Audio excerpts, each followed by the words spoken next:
Dollar চেনেলত আপোনালোক সকলোকে স্বাগতম জনাইছোঁ।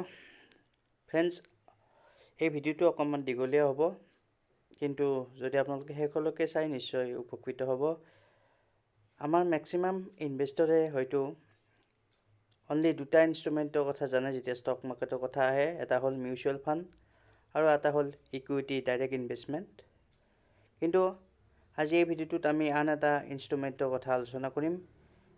সেই ইনষ্ট্ৰুমেণ্টটো হ'ল ETF, যাক আমি এক্সচেঞ্জ ট্ৰেডেড ফাণ্ড বুলি জানো।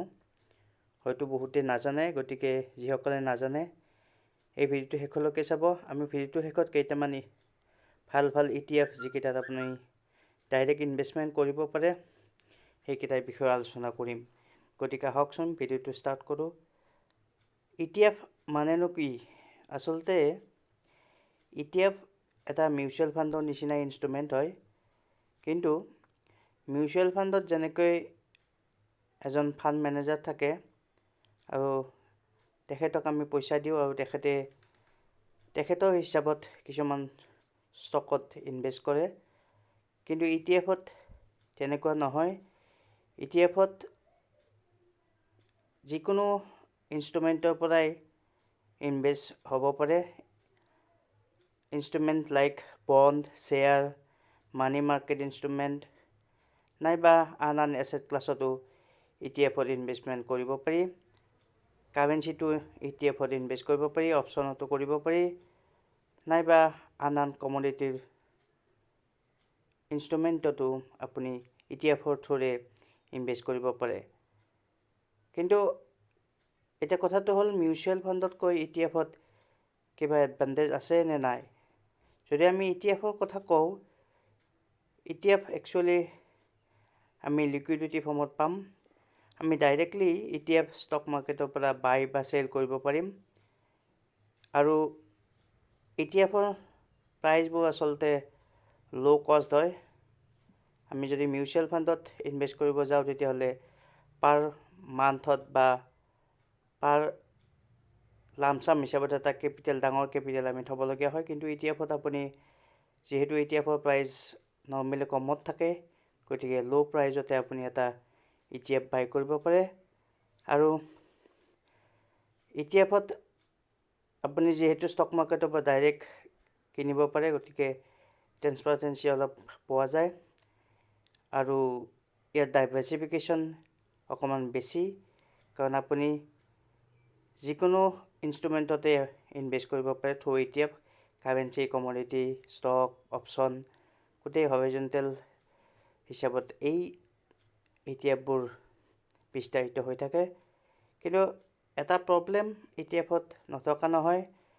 আপুনি যদি ETF বাই কৰে ছাপ'জ লাৰ্জ এমাউণ্ট বা লাৰ্জ ভলিউমত, তেতিয়া হয়তো কেতিয়াবা আপুনি চেল কৰিবলৈ অসুবিধা হ'ব, কাৰণ কিছুমান এছেট ক্লাছত যিহেতু বাই আৰু চেলাৰ সকলো সময়তে নাথাকে। যদি আপুনি বেছি ETF চেল কৰিব খোজে, তেতিয়া যদি বায়াৰ নাথাকে তেতিয়াহ'লে নিশ্চয় আপুনি চেল কৰিব নোৱাৰিব। কিন্তু মিউচুৱেল ফাণ্ডৰ নিচিনা ETF নহয়। ETFত আপুনি ডাইৰেক্ট মাৰ্কেটৰ পৰা বাই কৰি চেল কৰিব পাৰে। গতিকে মিউচুৱেল ফাণ্ডত যেনেকৈ আপুনি বাই কৰি লগে লগে চেল নকৰে, বা আৰু বাই কৰোঁতেও আপুনি ক্লজিং মাৰ্কেট ভেলুতহে বাই কৰিব লাগে, কাৰণ অ'পেন মাৰ্কেটৰ ভেলুত আপুনি মিউচুৱেল ফাণ্ডত ইনভেষ্ট কৰিব নোৱাৰে। যদি আপুনি 100 টকাত আজি এটা শ্বেয়াৰ থকা দেখা পাইছে, যদি মিউচুৱেল ফাণ্ডৰ মেনেজাৰে সেই কোম্পানীটো 100 টকাত কিনে সেইদিনা, কিন্তু আপুনি আচলতে ইভিনিং ক্লজিং প্ৰাইজৰ হিচাপতে আপোনাৰ পোৰ্টফলিঅ'ত সেই কোম্পানীটোৰ এটা এমাউণ্ট এড হ'ব। কিন্তু ETFত আপুনি যিহেতু শ্বেয়াৰ প্ৰাইচ বা যিটো থাকে সেইটোৱে আপুনি কিনিব পাৰে, গতিকে আপুনি এটা ফ্লেক্সিবল পাব ETFত। নেক্সট, আপুনি যদি বাইং চেলিঙৰ কথা অলৰেডি ক'লোৱেই মই। এক্সপেন্স ৰেচিঅ'ৰ যদি কথা কওঁ, তেতিয়াহ'লে ETFত এক্সপেন্স ৰেচিঅ' মিউচুৱেল ফাণ্ডতকৈ কম। মিউচুৱেল ফাণ্ডত 0.9 বা 0.8, 0.7 এনেকুৱা পাৰ্চেণ্টেজত এক্সপেন্স ৰেচিঅ' কাটে, কিন্তু ETFত এক্সপেন্স ৰেচিঅ' নৰ্মেলি কম হয়।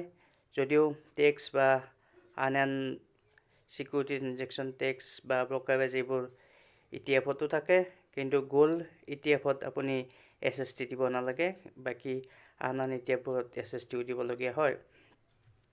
তাৰপিছত যদি আমি চাওঁ, অলৰেডি মই ক'লোৱেই যে বায়াৰ আৰু চেলাৰ যদি আপুনি চেম ৰেচিঅ'ত নাপায়, তেতিয়াহ'লে ETF কিন্তু চেল কৰাত কেতিয়াবা অসুবিধা হয়।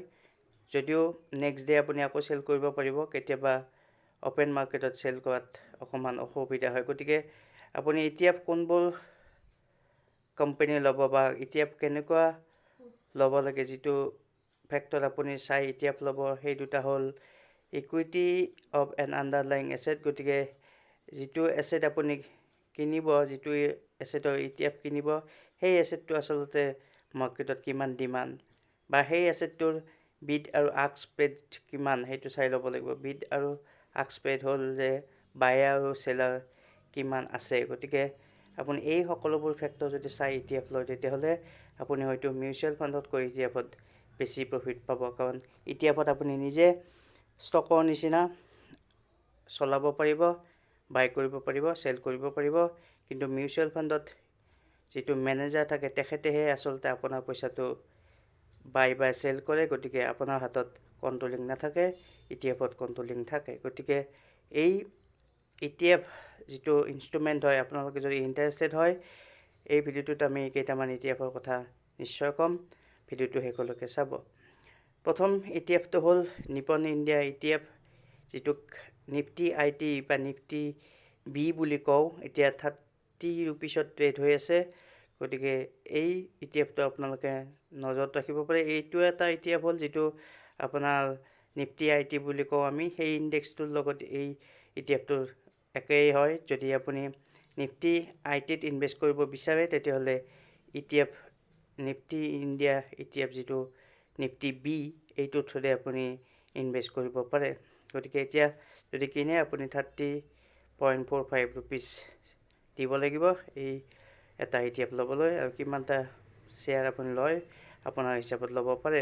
গতিকে এই ETFটোত হোল্ডিং আছে, আপুনি অলৰেডি জানেই যে large cap IT, Tata consultancy services, Infosys, Wipro, tech Mahindra, HCL tech, LTI Mindtree, Persistent, Mphasis, এই সকলোবোৰ, আৰু লগতে LTTIS মানে কোফোজ আৰু LTTS যিটো আমি অলৰেডি কৈ থাকোঁ আমাৰ চেনেল ট্ৰেণ্ডিবুলছন ইণ্ডাষ্ট্ৰীত, এই সকলোবোৰ ITত যদি আপুনি ইনভেষ্ট নকৰে, তেতিয়াহ'লে একেলগে যদি এটা বাণ্ডল হিচাপত আপুনি বাই কৰিব বিচাৰে, তেতিয়াহ'লে নিফটি বি IT যিটো আছে, এইটোত আপুনি ইনভেষ্ট কৰিব পাৰে। তেতিয়াহ'লে IT চেক্টৰ যদি গ্ৰ' হয়, নিশ্চয় আপোনাৰ IT বিও নিশ্চয় গ্ৰ'থ হ'ব। গতিকে এই ETFটো আপোনালোকে নজৰত ৰাখিব পাৰে। নেক্সট এটা ETF হ'ল মতিলাল ওছৱাল মষ্ট শ্বেয়াৰ নেছডেক 100 ETF, আমি যিটোক মন 100 বুলি কওঁ, MON 100, আপুনি মন 100 চাৰ্চ কৰিলে পাই যাব। এতিয়া 91.96 ৰুপিজত ট্ৰেড হৈছে। আৰু যদি আমি চাওঁ লাষ্ট 1 ইয়েৰত এই ইণ্ডেক্সটো ডাউনত আছে, কাৰণ নেছডেক 100টো ডাউনত আছে। নেছডেক যিটো USত ইণ্ডেক্স হয়, সেইটো বহুত দিনৰ পৰা ডাউনত ট্ৰেড হৈ আছে, আৰু সেইকাৰণে এই কোম্পানীটো এই ETFটো ডাউন আছে। গতিকে এই ETFটো আপোনালোকে নজৰত ৰাখিব পাৰে। এই ETFটো হ'ল অলৰেডি কৈছোঁৱেই যে নেছডেক যিটো USৰ ইণ্ডেক্স, তাত আপুনি আমাৰ ইণ্ডিয়ান মাৰ্কেটৰ পৰা ইনভেষ্ট কৰিব পাৰে। ইণ্ডিয়ান মাৰ্কেটত মন 100 নামৰ এই ETFটো লিষ্টেড আছে। গতিকে এই ETFটো নজৰত ৰাখিব পাৰে। যদি আপুনি এই ETFটোত ইনভেষ্ট কৰে, তেতিয়াহ'লে ডাইৰেক্টলি এই পইচাটো নেছডেক 100ত ইণ্ডেক্সত ইনভেষ্ট হ'ব। যদি নেছডেক 100 বা নেছডেক USৰ যিটো ইণ্ডেক্স, সেইটো ওপৰলৈকে যায়, আপোনাৰ পইচাও ওপৰলৈকে যাব, আপোনাৰ প্ৰফিটো নিশ্চয় হ'ব। নেক্সট কোম্পানীটো হ'ল গ'ল্ড বি। যদি আপুনি গ'ল্ডত ইনভেষ্ট কৰিব বিচাৰে, তেতিয়াহ'লে ইণ্ডিয়ান শ্বেয়াৰ মাৰ্কেটত ষ্টকত আপুনি গ'ল্ড বি বুলি যিটো নিপন ইণ্ডিয়া ETF গ'ল্ড বি আছে, 48.58 ৰুপিজত এতিয়া ট্ৰেড হৈ আছে, তাত আপুনি ইনভেষ্ট কৰিব পাৰে। এই ইনভেষ্টমেণ্টটো আকৌ গ'ল্ডৰ লগত ৰিলেটেড। গতিকে গ'ল্ডৰ প্ৰাইচ বাঢ়িব, ইয়াৰ প্ৰাইজো বাঢ়িব, গ'ল্ডৰ প্ৰাইচ কমিলে ইয়াৰ প্ৰাইজো কমিব। নেক্সট ETFটো হ'ল নিপন ইণ্ডিয়া ETF নিফটি বিজ। এইটো হ'ল ডাইৰেক্টলি আমাৰ নিফটি 50 বুলি যিটো কৈ থাকোঁ আমি, নিফটি 50 কোম্পানীকেইটা যিকেইটা আছে, 50টা কোম্পানী, সেই কোম্পানীকেইটা যদি গ্ৰ' হয়, এই ETFটো গ্ৰ' হ'ব। আৰু এতিয়া ইয়াৰ প্ৰাইচ 196.4845। আপোনালোকে জানে যে নিফটি 50 এতিয়া অলমষ্ট 18,000 ওচৰত ট্ৰেড হৈ আছে, কিন্তু ইয়াৰ প্ৰাইচ 196 অলৰেডি কৈছোঁ যে ETFৰ প্ৰাইচ কম থাকে। আৰু যদি আমাৰ সেই ইণ্ডেক্সটো বাঢ়ি যায় ইয়াৰ প্ৰাইচো বাঢ়ি যাব। নিফটি 50 ইণ্ডেক্সৰ ওপৰত ইয়াৰ ডাইৰেক্টলি ৰিলেশ্যন আছে। নেক্সট কোম্পানীটো হ'ল Nifty India ETF bank BeES, যিটো বেংক বি বুলি কওঁ। এইটো হ'ল আমাৰ যিকেইটা বেংক নিফটি আছে, বেংক নিফটিৰ যিকেইটা বেংক আছে সেইকেইটা আপোনালোকে জানে, HDFC, ICICI, state bank, Kotak Mahindra, Axis Indian bank, bank of Baroda, AU small finance bank, ঠিক তেনেকৈ IDBI first bank, Bandhan bank, Punjab national bank, federal banks, এই সকলোবোৰ বেংকত যদি আপুনি ইনভেষ্ট ডাইৰেক্টলি নকৰে তেতিয়াহ'লে নিফটি বেংক যিটো নিফটি ETF আছে এইটো ETFৰ থ্ৰুৰে আপুনি বেংকত ইনভেষ্ট কৰিব পাৰে। যদি বেংক নিফটি ইণ্ডেক্স ওপৰলৈকে যায় আপোনাৰ প্ৰফিটো নিশ্চয় ওপৰলৈকে যাব। আৰু আন এটা ETF হ'ল যিটো মিৰাকল এছেট FANG বুলি কওঁ আমি, MAFANG, আপুনি MAFANG চাৰ্চ কৰিলে পাব। এইটো এটা ETF হ'ল যিটো ETFে আচলতে US মাৰ্কেটত হোল্ডিং ৰাখে। আপোনালোকে জানে ফেচবুক নাইবা এলফাবেট যিটো গুগল, নেটফ্লিক্স, এমাজন, এই সকলোবোৰ কোম্পানীৰ বিষয়ে আপোনালোকে জানে। আপোনালোকে এই কোম্পানীবোৰ যদি ডাইৰেক্ট ইনভেষ্টমেণ্ট নকৰে US মাৰ্কেটত তেতিয়াহ'লে MAFANG যিটো আমাৰ ষ্টক মাৰ্কেটত লিষ্টেড আছে নিফটি এই কোম্পানীকেইটাৰ ETF আপুনি যদি বাই কৰে আপুনি সুবিধা পাব US মাৰ্কেটত ইনভেষ্ট কৰিবলৈ। গতিকে এই কোম্পানীকেইটা আপুনি দেখিছে মোৰ স্ক্ৰীণত, এইকেইটা কোম্পানীত ইনভেষ্ট কৰাৰ সলনি আপুনি MAFANG যিটো ETF আছে তাত ইনভেষ্ট কৰিব পাৰে। এতিয়া 1 ইয়াৰৰ পৰা এই কোম্পানীটো ডাউনত আছে, ETFটো ডাউনত আছে, যিহেতু US মাৰ্কেটো ডাউনত আছে। 38.53 ৰুপিছত এতিয়া ট্ৰেড হৈ আছে MAFANG ETFটো। গতিকে এই ETFটো আপোনালোকে মন কৰিব পাৰে। গতিকে আজি নিশ্চয় আপোনালোকে এটা নতুন কথা শিকিলে। যিসকলে ETFৰ বিষয়ে নাজানিছিলে আমি ETFৰ বিষয়ে আপোনালোকক জনালোঁ। গতিকে আমাৰ চেনেল টেকনিকেল ডালাচিত এনেদৰে নতুন নলেজ পাবলৈ ছাবস্ক্ৰাইব কৰিব, যিসকলে ছাবস্ক্ৰাইব কৰা নাই। আৰু যিসকলে ছাবস্ক্ৰাইব কৰিছে নিশ্চয় আমাক কমেণ্ট ছেকশ্যনত জনাব আমাৰ ভিডিঅ' কেনে পালে। ধন্যবাদ।